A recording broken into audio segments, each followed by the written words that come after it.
Bagaimana kerajaan Aceh kuat berperang menghadapi Belanda puluhan tahun lamanya? Begini kisahnya. Untuk menghadapi serangan Belanda, Panglima Perang Kerajaan Aceh Tuanku Hashim Bantamuda mengimpor 15.000 pucuk senapan dan mesiu dari Penang, Malaysia. Senjata-senjata itu dibeli secara barter dengan rempah-rempah dari hasil perkebunan yang dibangunnya. Untuk membantu biaya perang, para petinggi kerajaan Aceh menyumbangkan hartanya. Saat itu, Wazir Rama Setia, Wakil Panglima Besar Angkatan Perang Aceh, Letnan Jenderal Said Abdullah Tengku di Melek menyumbang 16 kg emas dan 4.700 rial untuk biaya perang.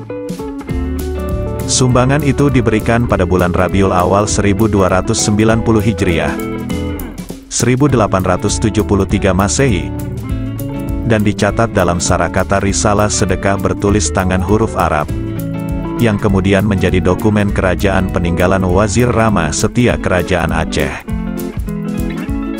Dengan persiapan yang matang dan pengadaan senjata dalam jumlah besar itulah, Belanda dikalahkan di Aceh pada agresi pertamanya.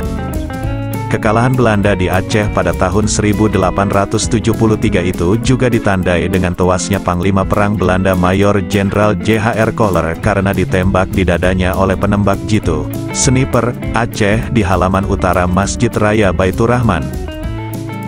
Demikian, salam damai, salam Sandawari.